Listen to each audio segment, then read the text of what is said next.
Welcome to Focus Today. I'm your host, Perry Atkinson. Unfortunately, Rabbi David Rubin had to cancel at the last minute because of a scheduling conflict, but we will have him on live from Israel next week. So we did reschedule that quickly. And I also want to remind you that tomorrow on Focus Today, we have Bishop T.D. Jakes will be with us. And I think you'll find that to be a pretty interesting time. And again, that'll be tomorrow.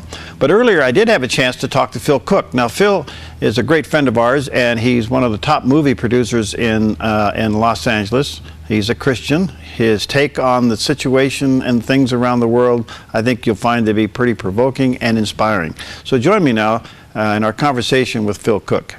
Well, today it's one of those great days and a high honor to have back with us our good friend Phil Cooke. He's an internationally known writer, speaker, filmmaker. I don't know what, he leaps tall buildings, eats Cheerios, he outruns locomotives, and what a great guy and an honor to have him. How you doing, buddy? Good to see you. I'm doing well, Perry. Thank you very much. That was quite an intro, maybe the best I've ever had. Good to see you. Well, listen, so much to talk to you about. We chatted briefly at the NRB, but we were both in a hurry going opposite directions. First of all, your interesting article about Hillary Clinton, the perfect president for a nation that's given up. Whoa. Yeah. Well, you know, it's funny. On my blog at philcooke.com, I don't write much about politics. In fact, I try to stay away from it. But I write about leadership, and I write about the intersection of faith, media, and culture. And I've just been so moved recently and so disgusted in many ways about the incredible trail of, scandal, of just unsavory relationships, of all kind of things that have been following her for decades. Mm-hmm. And I just think there's such a cynical viewpoint there that she just may end up being the perfect president for a nation who has gone cynical and pretty much given up. Wow. Isn't that also a sad commentary on the church? Where are we in the argument, man? That's a great discussion. I don't think the church should get obsessed with politics like we've done sometimes in the past. However, I do think a big part of this is speaking up. And I think calling people to integrity. One of the interesting things I point out in my blog about Hillary is that, whatever happened to ideals? Whatever happened to a country where we used to think our leaders should be above reproach? Our leaders should rise above the dust and the clatter and the filth and actually be examples for the next generation. It seems like we've just got so cynical, we've gotten so negative that it just rarely happens anymore where we actually have leaders that we admire. And I think that's a big place the church could speak into. We need to rekindle that passion for integrity, that passion for trust, that passion for excellence. I think that's something that we definitely need to be talking more about. Phil, we take quite a few calls and a week here at theDove. We get a lot of letters and email responses for the programming and guests like you. And it usually boils down to two things. What is truth and who can I trust? Now, if that isn't the church's golden hour, I don't know what is. It's true. Billy Graham said something interesting. I'm working on a new book, and I quote Billy saying that, for a past generation, the question is, what is truth? For this generation, the question really is, what's the point? And what I'm seeing in a younger generation coming up is they're just asking, what's the point of all this? Why am I doing this? Why do I care? And I think you're exactly right. This is the moment for the church to step up and speak into these things. We've done too good a job building a bubble that we can retreat into. And I think instead of doing that, we need to break out of that bubble and actually re-engage the culture again like the church used to do years ago. That can make the real difference. And I want to talk to you about that in depth. But first of all, it appears, if you look, again, I don't want to go political either, but if you look at all the major issues that the church has been somewhat fighting against or fighting for, we haven't won any of them. No, we haven't. And that's a valuable lesson, a really valuable lesson. I think the world wants to know less about what we're against and more about what we're for. It's true that when you just become against everything, when you boycott this and do a petition drive on that and complain about this, actually, after a while, people stop listening. In fact, I often use the illustration that if boycotts worked, why don't missionaries do it? Why don't missionaries go to a third world country, surround a tribe, hold up signs, criticize them, tell them they'll never buy anything from them until they become Christians, well, boy, that'll really win them to Jesus. The truth is, nothing could be further from the truth. That missionaries don't do it because it doesn't work. So that boycotts don't work in Hollywood. They don't work with the gay community. They don't work with businesses. You have to be very strategic, very thought out for a boycott to work. In most cases, they backfire. So what do missionaries do? They get to know the people. They develop a trust relationship. They become one of them. They get on the inside. And that's how change really happens in people's hearts and minds. And so Hollywood is a great example. I think instead of complaining about Hollywood, maybe it's time we started looking at Hollywood as a mission field, training Christians to get inside and start affecting change from the inside. That's when a real impact will start to happen. You know, given that, look what's coming out of Hollywood. They seem to see that faith-based films sell. I mean, if you're going to look at it from money, it works, right? Yeah, you know, it's funny when Martin Burnett and Robert Downey's Bible TV series broke all the audience records out there last year. I got 3 calls from 3 major news networks, all baffled that anybody would be interested in watching a TV show about the Bible. And they weren't critical, they weren't condescending, they just didn't get it. They had no clue. And so I pointed out to them that Hollywood and the TV networks have spent years bending over backwards to cater to all kind of special interest groups like the gay community or environmentalists or feminists or others. But the truth is, Pew Research indicates there's nearly 100 million evangelical Christians in the U.S., which kind of makes us the biggest special interest group there is. So Hollywood is discovering for the first time in a very long time that there may just be really good business catering to such a large population group. So I think it's our moment to step out of the shadows and start supporting TV programs that we like, to go to the theater to see movies that we like, because I'll tell you, if Hollywood pays attention to anything, it's box office. And when box office starts to go up, they make more of those kind of movies. So I think that's some place for us to really make a difference. No question about it. Now, part of that debate, as you well know, Phil, because you've been in the middle of it, when Hollywood does come out with a film that may be faith-based, if it's not true to the letter, it gets a lot of criticism. What are we going to do with this? Where's the medium in that one? That's a great question. I think there's places on both sides of the argument for us to stretch a little bit. I mean, I think we've got to give storytellers permission to really, you know, you can't, for instance, how do you cram David's life or Moses' life into a 90-minute movie? That's just really, really hard. So you have to make creative decisions about what you leave out, what you put in. And as Christians, I think if we start nitpicking them about everything, they're just going to stop doing it. And I think, on the other hand, Hollywood is starting to learn that the more accurate it becomes biblically, the bigger the box office. So there are voices like mine, there are voices like John Bach at Grace Hill Media, there are voices from other people who are working in the industry right now to help shape what they're doing and to influence them in a way that makes them understand that, look, the more biblical you tell this story, the bigger the audience will turn out. So they're starting to get that, which is a terrific thing. But I think, you know, there's room on both sides. Noah is a great example. Noah wasn't the biblical telling. You know, it had rock people and it was kind of wacky. However, I advocated for Christians to go see it. Right. In fact, I said, bring a non-believing friend to go see the movie and then go to a coffee shop later and tell them the real story. Because the truth is, millions of people went to see that movie. And I would rather have them go with a Christian who could really tell them the real story later than just go by themselves. So I think even when movies are off base, still often provides an opportunity for us to use as an evangelistic platform to share the gospel. Well, that fits exactly what you're saying. Before we get into the whole terrorism thing, one other thing, besides the box office returns for Hollywood, do you think there is a genuine openness and hunger for the gospel inside Hollywood? Well, that's an interesting question. There's a wonderful group here in town called the Hollywood Prayer Network, hollywoodprayernetwork.com, and I'd encourage your listeners to go check it out, your viewers to check it out. People are making a change from the inside in some interesting ways. You'd be surprised at the number of Christians that are in remarkably high levels in this industry.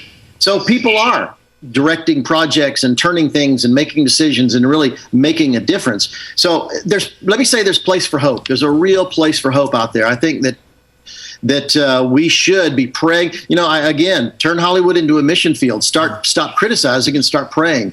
I think if we start praying for the industry, it'll make a dramatic difference. And I've discovered, for the record, that Perry, people who are even, you know, not even close to become a Christian love to be prayed for.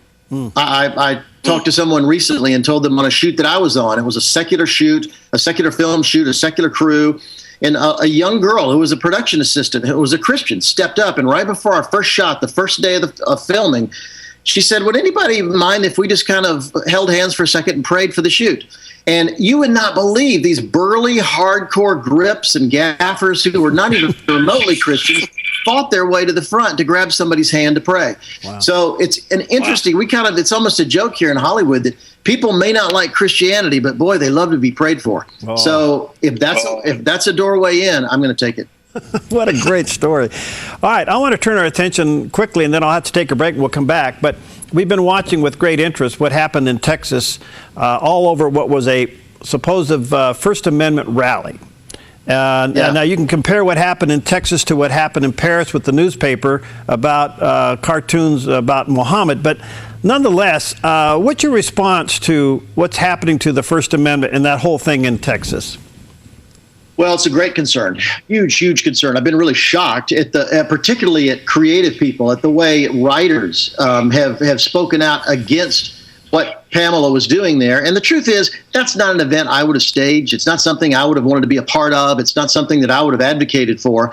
However, there's no question that she had every right to do that. And I think that's what's happened is we've seen a lot of progressives come out and say, well, sure, we like freedom of speech, but let me tell you, whenever you hear someone say we love freedom of speech, but that's a cause for concern, because the minute you start limiting freedom of speech, we start getting into trouble. And trust me, it's Christians who they will come after first. So I think we need to fight with everything we have to be able to speak our mind. You know, a few years ago, the Supreme Court stated that the Nazis could march in Skokie, Illinois, a Jewish section of Skokie, Illinois, but the Nazis could march, even though it was offensive, even though it was obviously disgusting. They had a right to do it. And I think that's what America is all about. And we need to be able to, we need to have a country that fights to the death for any person's right to speak up. Yeah. And so anytime, it concerns me. Yeah, after all, that wasn't fire in the theater, you know. That's right. It wasn't fire in the theater. That's exactly right. And I think, and this is a problem, so it's something we definitely need to deal with. Break. We'll be right back with Phil Cooke in just a moment. Hi, I'm Paulina, and I work at theDove TV. Did you know that when you support theDove TV, you have a profound impact, not only in our community, but around the world? It's your continued support that takes the inspiration and hope in the programs we produce and makes them available to the thousands of people who are watching these videos online every week. Help bring encouragement and hope to our valley and beyond by making a secure online donation today at our website, thedove.us.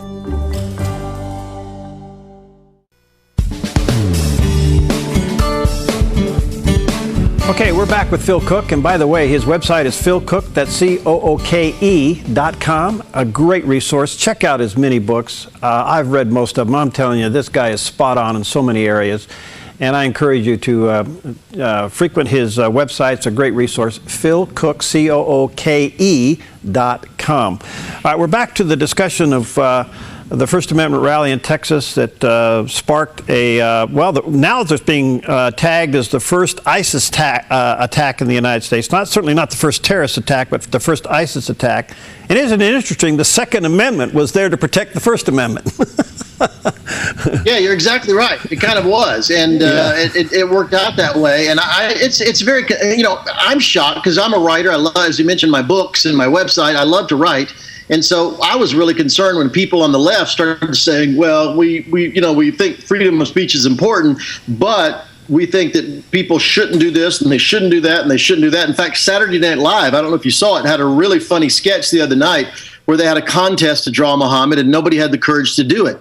And it worries me when when fear takes over, because we can't start saying, well, we can't say this and we can't say that, because we start getting into real trouble. Of course, that's what happened when the Nazis came to power in Germany during World War II. There were so many things you couldn't say, you couldn't do. I just talked to my friend Eric Metaxas this morning, who wrote the book Bonhoeffer. great book. And he was talking about the fact that freedom of speech was one of the first things that the Nazis used to shut down the church in the beginning of World War II. So I think as Christians, and my thing is, we don't have to be a jerk. We don't have to be provocative and be, stupid, but we should fight to the death for the ability for anyone to speak their mind, because you know what? Culture only gets better when there are multiple voices out there. And when you start shutting people down or shutting perspectives down, trust me, it's Christianity they will go after first.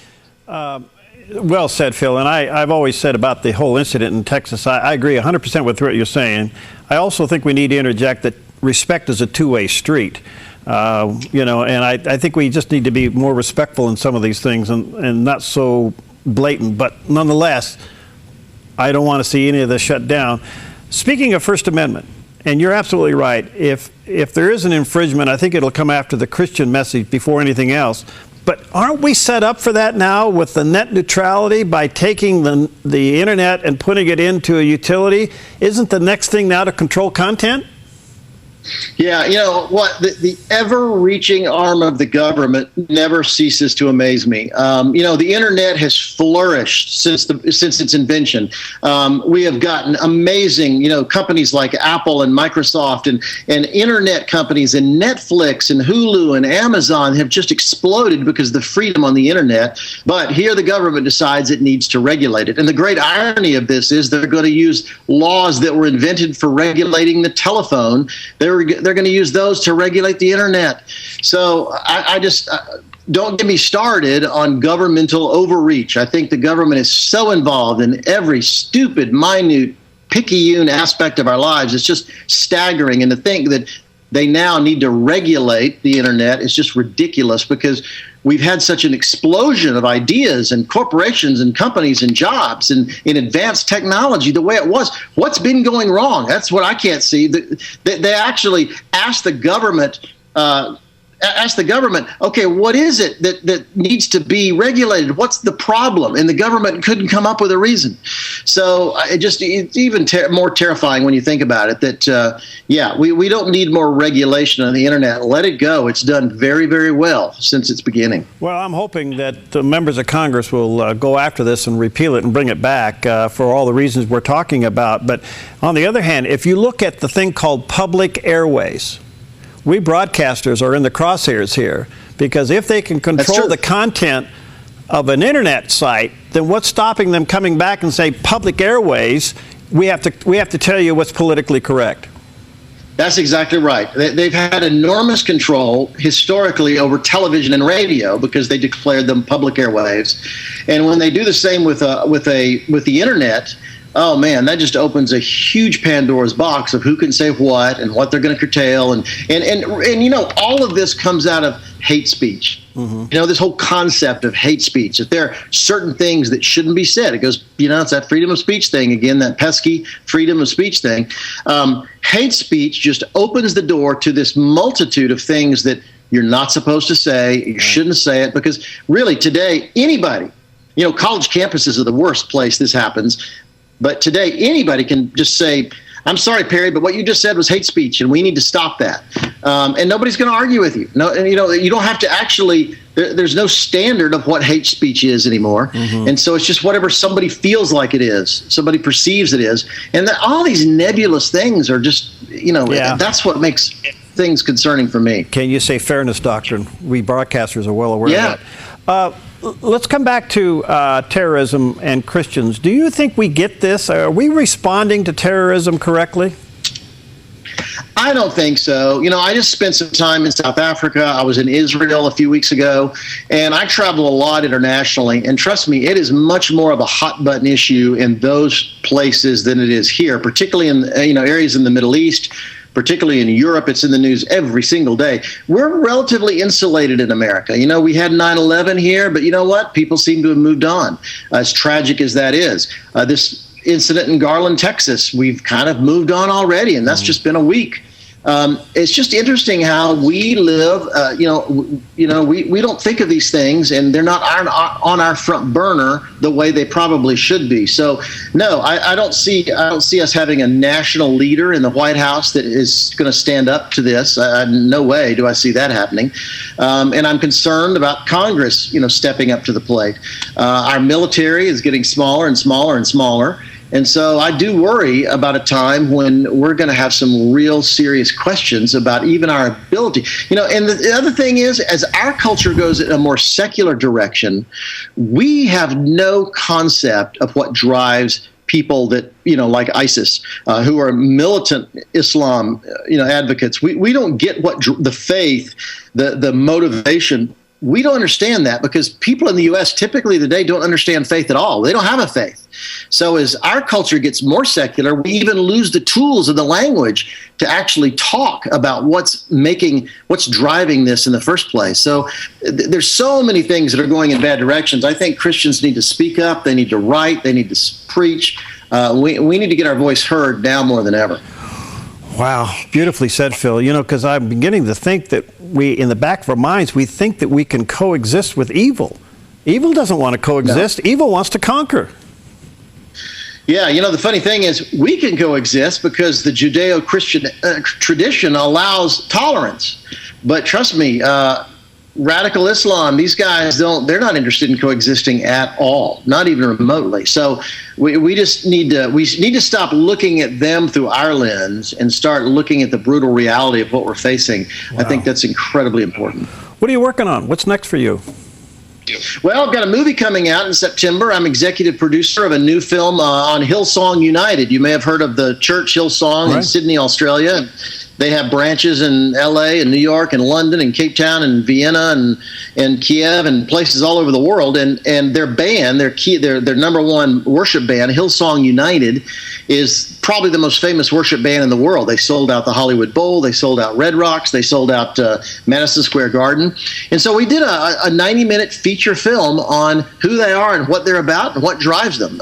They're funny. They're church employees. They're one of the most famous bands in the world, and yet people don't know who they are. And they're on a church salary, and it's really an interesting story. So Relativity Media, a major Hollywood company here in town, is going to be releasing the film in late September. And I would encourage, talk it up, share it with your people. I think we're releasing to 3,000 screens nationwide. Wow. What's funny is, Perry, we did a little research and discovered that 50 million people sing Hillsong music every Sunday around the world.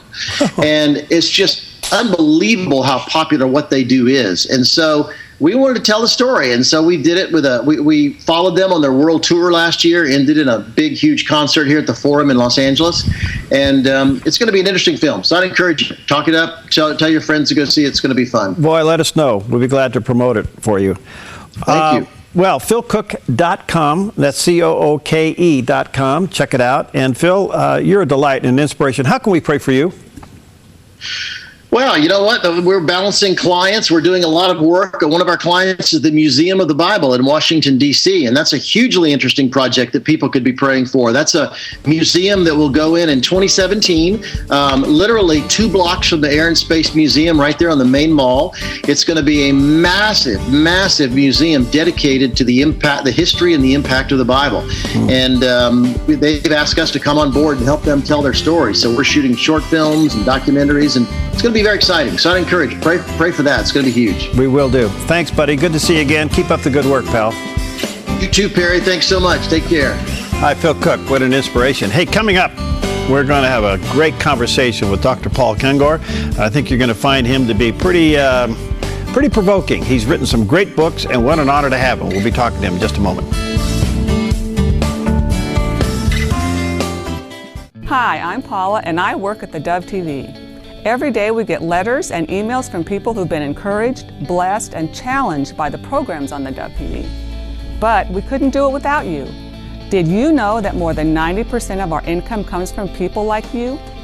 You can help us continue to bring inspiration and hope to our community by making a secure online donation at our website, thedove.us, or call us at 541-776-5368.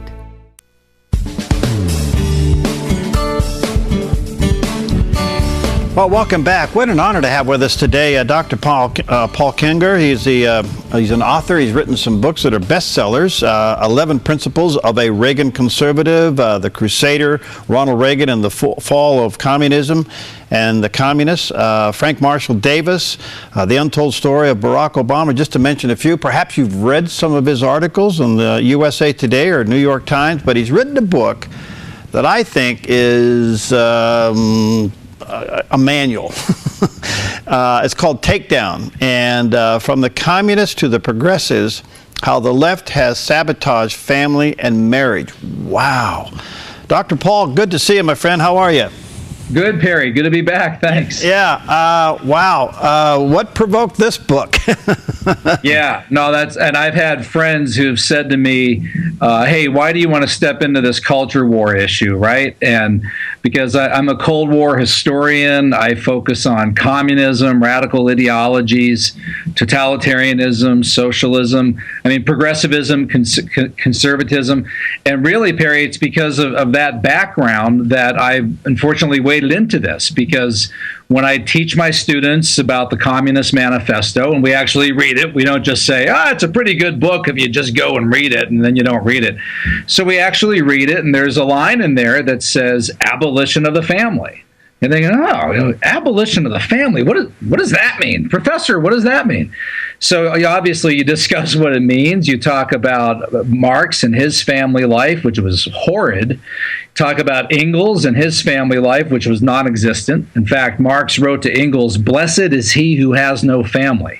How's that for a take on the Beatitudes? Wow. And so I discuss that with my students, and then we back up. We talk about the radical socialist utopians like Charles Fourier, Robert Owen, before Marx and Engels, and they were producing ideological colonies in America in the 1820s, 1830s, 1840s, and they were trying to redefine family and marriage. So what I know is that this movement today to redefine marriage through gay marriage is nothing new. It is new in that nobody ever before in history, including the most radical Marxists, ever thought of two men or two women marrying each other. But the idea of breaking down natural, traditional, biblical model of marriage and family, of rebelling against the idea of a fixed model ordained by a creator, that's been going on for a long time. And what's really new is that communists and radicals who for a couple centuries have been trying to do that have finally founded in all things a vehicle to make it happen. And the typical same-sex marriage supporter, who's obviously not a communist, the typical same-sex marriage supporter has no idea about these deeper, darker ideological historical forces that for whom their advocacy of same-sex marriage actually fits to some degree this reshaping and redefining of marriage and family that these more radical forces have long wanted to do. All right. I guess we can get into the history of this, which is really incredible. But there's a spiritual dimension to this, Paul, and that is that if there's an attack, or at least an attempt to abolish the traditional family, isn't that kind of like a stick in God's eye? We want him to go away? Oh, sure. And in fact, I got a call from a reporter last week, Perry, who's read this book and said, you point out how communists are today, right now, they weren't 200 years ago, but today, they're absolutely wildly gung-ho for gay marriage and the whole LGBT agenda. He said, well, get this. You probably don't check this stuff out, but if you go to the website of the Satanist Temple, which I don't recommend that people do, it's a very dark thing, but if you go there, you'll see that they're totally behind same-sex marriage too. And in fact, I went there and I looked at it, and they are. And apparently they've had priestesses doing same-sex ceremonies for years, and they're also wild about abortion, by the way, too. But that, and again, this doesn't in any way, people, please don't misunderstand me. In no way does this mean the typical same-sex marriage supporter is a Satanist. Obviously, they're not. but you would expect Satanists to embrace what to them is a violation of God's original plan for male-female marriage. So some really radical, sinister forces are in that camp. They're not behind it. They didn't create same-sex marriage. They're not leading the effort. But it's interesting that they're firmly behind it. All right. So do you have any idea why, I mean, this has been going on since the beginning of time, I guess, but why the leftists or the progressive, maybe even those who would be in the communistic camp, do you think they know why they're against traditional family? Well, really my specialty are the radical leftists and the far left. And for communists being totalitarians, I mean, ask any professor who does lectures on totalitarianism, and what every totalitarian wants to do is fundamentally transform human nature. In fact, I always write that on the board for my students. Totalitarians transform human nature.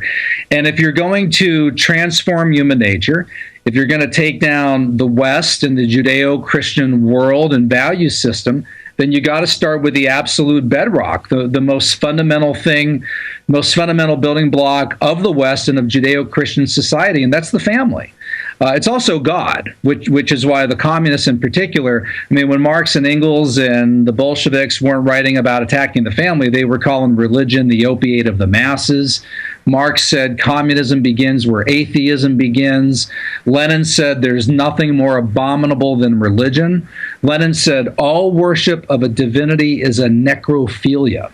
That's what Lenin said about religion.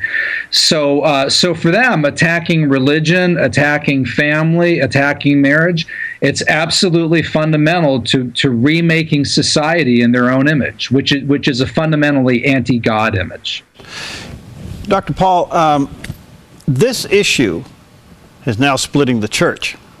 Now, I don't think that the church universal is against family, but the church, elements of the church has bought into the lie that the gay marriage thing is okay. In other words, it's love. After all, it's love, and God is love. And I did a show with a counselor about all that. It was pretty interesting, which follows that pattern. But this is splitting the church. So what's the church to do in allowing marriage to be redefined right in front of it? Yeah, well, I still think that most Christians, or well, certainly I should say most denominations, well, far and away, do not support same-sex marriage. I know the Episcopal Church now does. My former denomination, Presbyterian Church USA, has moved in that direction. I think maybe the United Church of Christ, although I don't want to misrepresent it, people can easily check this.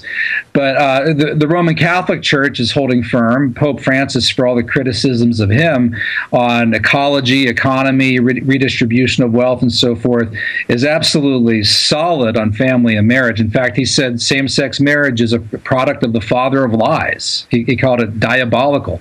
And I think most conservative, evangelical, independent churches are against same-sex marriage. But yeah, there's a lot of Christians who favor it, and that's going to be used against faithful Christians who oppose same-sex marriage. I'm already getting emails from gay rights people, pro same-sex marriage people saying, well, you say that you're against same-sex marriage because you have a Christian belief on it. Well, I got a poll right here that says that 55% of the people, whatever, who identify as Christians support same-sex marriage. So your position, Kengor, isn't a Christian position on marriage. It's a hate position on marriage. So that's the kind of problem that religious left and I would say confused Christians who can't understand the Genesis account, Jesus speaking in Matthew, quoting the Genesis account, God made them male and female, and what God has put together, man has no right to tear asunder. I think this is pretty clear.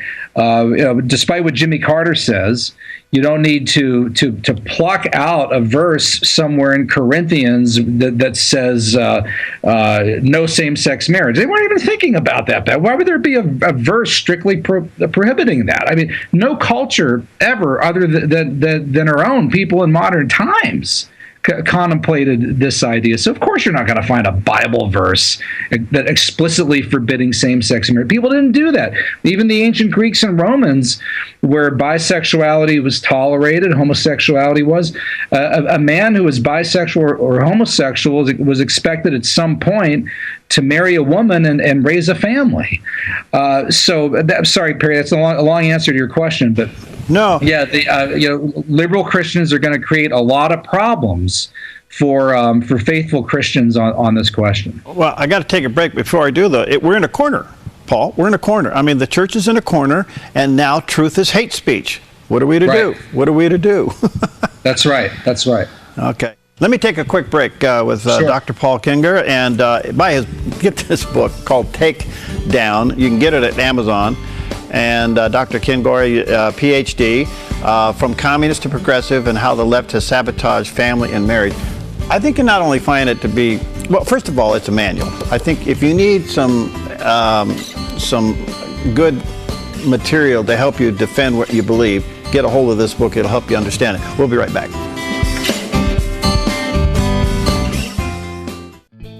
Hi, I'm Daniel and I work at theDove TV. You know, compared to Portland, Seattle, and LA, Medford might be considered a small market, but at theDove, we're excited about the opportunity to make a big impact right here in our community. And you help make that happen. Did you know that more than 90% of our income comes from people like you?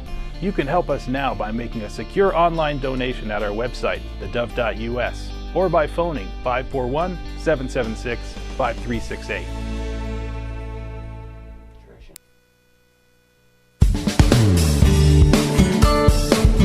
Okay, welcome back, and our special guest today, and what a delight to have him back with us, Dr. Paul Kengor. He's author several books. We're talking to him about his latest book called Takedown, and there's a picture of it on the screen. You may want to check it out at Amazon. It is put out by WND Books, and let me encourage you to get a copy of this, and it deals with From Communism to Progressives, how the left has sabotaged family and the marriage. Paul, you know what's interesting here is that you would think that the Islamic community, the Muslim community, would have been with us on the Supreme Court battle to keep marriage defined as one man and one woman. They were totally silent, while at the same time their own philosophy on life abhors homosexuality. So was their silence a way for them to get what they ultimately want, and that's polygamy? Well, it's a good question. I mean, look, in the UN, battles in the UN, especially during the Bush years, when on these family issues, the Republican administrations could usually count on the support of Muslim countries and the Vatican, right? and so they could usually count on them on pro-life issues and so forth. And Muslims clearly support, let's just say, male-female marriage. But as I say in this book, redefining marriage in America is anything but one man and one woman. If your argument is that consenting adults who love each other ought to be able to get married, that love wins, and that should determine whether or not you have marriage, and that you have the ability to redefine marriage, then I think this inevitably leads to polygamy. And I think it will lead to a situation where a Muslim man at some point in America can take 3, 4, 5 wives, however you want to interpret the passages from the Quran. And for liberals who are shaking their fist and yelling at the screen right now and saying, well, that's not true, that's not what we want. Well, it might not be what you want, but remember, you're a marriage redefiner. And you've set out to say that you have the ability to render unto yourself what heretofore was the province of the laws of nature, and nature is God. You believe that you can redefine marriage, and that no one should be able to tell you or argue with your redefinition of marriage. So that being the case, when several people come to you and they say, we're in love and we want to get married together, then who are you going to be to say that they can't do that? Because remember, you favor marriage redefinition. Now me, I don't. I mean, my standard on marriage has been the same for the Western world for 2,000 years. So I'll stick to my standard. I'll be just fine. But as for you, you've opened the door. You've allowed this to happen. And so, you same-sex marriage supporters out there, be careful what you wish for, because you put forward a change here that, but by sheer logical consistency, is irreversible. By the way, that also opens the door for pedophilia, because some religions allow it to go down to young girls, the Islamic faith being one of them. At least their history shows that. So that's another issue that's going to come on our plate. Let me ask you this, Paul. It appears that this decision by the U.S. Supreme Court was anything but constitutional. If anything, it was lawless. We could argument the merits of that, but you in particular apparently have some inside thinking about Justice Anthony Kennedy. Now, he comes from my hometown, Sacramento, Wow. at the George School of Law, which I never got into. I tried to get into that school and couldn't get in. Thank God I didn't. But anyway, what's your thoughts? What happened to him? Well, you might have been okay to go to school there back then, because Kennedy was fairly orthodox back then. I mean, Ronald Reagan appointed him. Ronald Reagan's closest advisor, Bill Clark, who served with Kennedy on the bench in Sacramento. Kennedy was on the federal bench, and Clark was on the California State Supreme Court. I knew Clark very well. I'm his biographer. He died a couple of years ago, and he and Reagan both thought that they were getting pretty much a strict constructionist in Kennedy's case.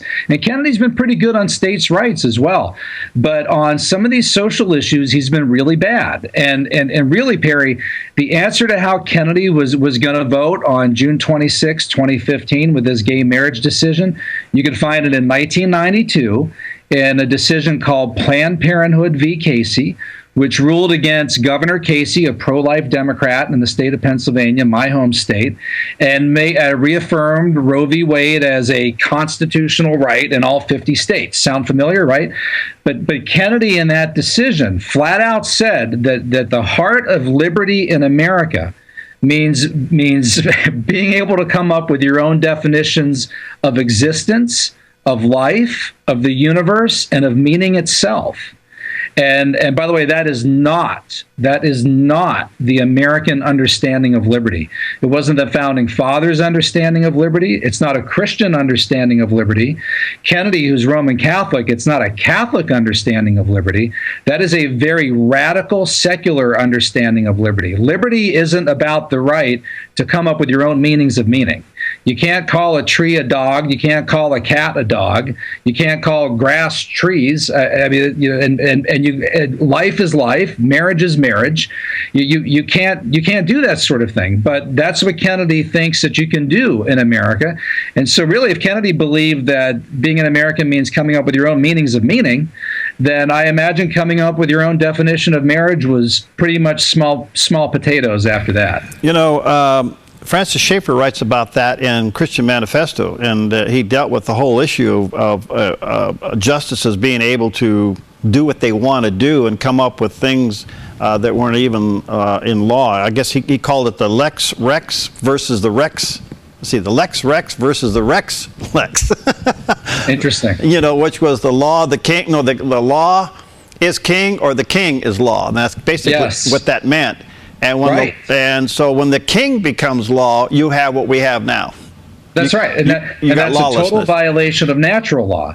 I mean, natural law argues that things like marriage, things like life itself, these are eternal. And no king, no court, no group of justices can overturn what is the eternal, universal, natural law written on the hearts of all men and women. But Kennedy believes that apparently that's not true. I mean, you could, and look, if you can come up with your own definitions of meaning, existence, life, and marriage, why not come up with your own definition of natural law while you're at it? If this is what it means to be in America today, then everything is up for reinterpretation and for redefinition, so long as you can get enough voters behind you, and even more importantly, apparently, so long as you can get 5 Supreme Court justices behind you. You're a biographer of Ronald Reagan. I know this is somewhat hypothetical. What do you think he would think of the court today? Yeah, he'd be very disappointed. And I've written on this. His daughter, Patty, a couple years ago, said that she believed that if her father was around today, he wouldn't stand in the way of gay marriage. And there's nothing in Reagan's background to suggest that. Now, people who know a little bit about Reagan's background know that he was tolerant of gay people. And you know, so am I. I mean, being a Christian is about having charity. Love thy neighbor is about loving thy neighbor. But that doesn't mean that you thereby ipso facto support redefining marriage. in direct violation of your faith's sacred teachings. So Ronald Reagan was very much a traditionalist, a conservative. Conservatives believe in conserving and preserving time-tested values. He was a very devout Christian, and you would expect a radical secular progressive to leap on some brand new experiment, something that's never been done before in America, like same-sex marriage. But you wouldn't expect a conservative, by mere definition of what a conservative is and believes, to suddenly jump on the wagon for redefining marriage. So Ronald Reagan, look, he never commented on same-sex marriage because it was unthinkable while he was president. But if to say that Reagan would support redefining marriage would go against all of his conservative and religious principles. Did you ever interview Herb Ellingwood? No, I did not, and I wish I would have. I read almost everything that he wrote about Reagan and his faith. Okay, I knew him personally. He was Sacramento as well, right? Yeah. Well, I was working for KCRA Radio and TV at the time when Reagan was governor, and I got to know Herb Ellingwood very well because we were neighbors. And Herb was very much involved in, and Pat Boone were very much involved in Reagan's spiritual development, if I can say that, at least as governor. And when he became governor of California, he spent his first day in office with his office door closed, praying in his office. Yes. And so I would find that he would find today shocking. Yeah, and I've received a number of emails from people, again, on the same-sex marriage side, saying, well, of course Jesus would support same-sex marriage because he said, love thy neighbor. No, love thy neighbor doesn't mean, is not a license for homosexual sex with your neighbor and redefining marriage. I mean, love thy neighbor refers to genuine Christian charity and tolerance, real tolerance, not selective tolerance like the left practices.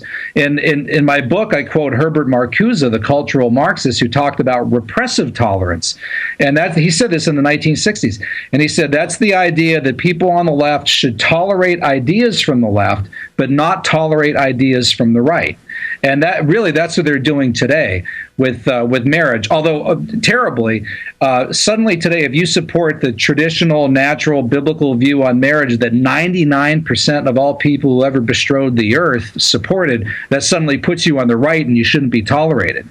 But genuine tolerance is called Christian charity.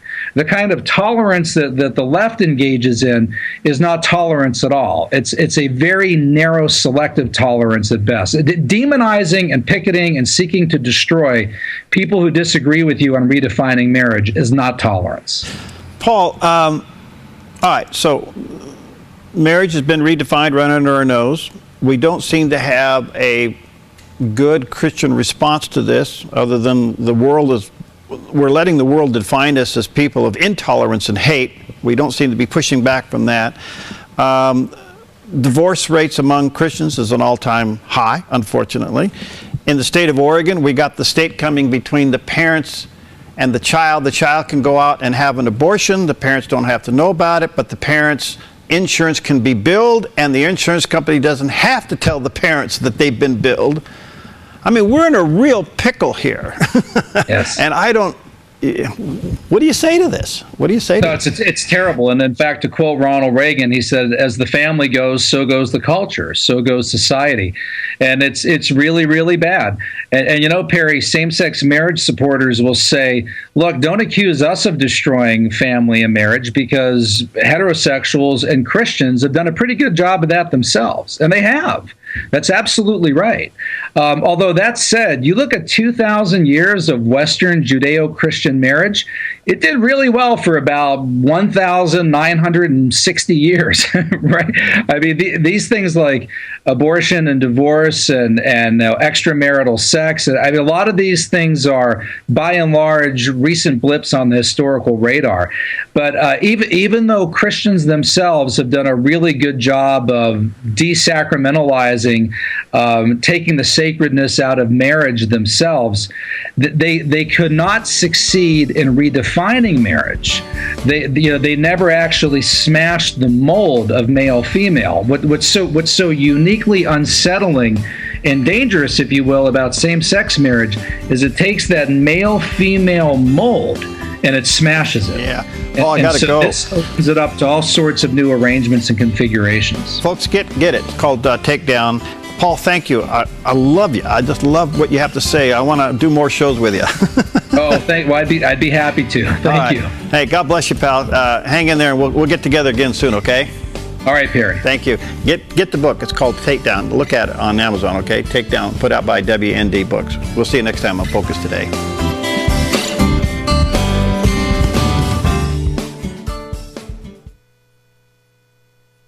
Hi, I'm Jim, and I work at theDove TV.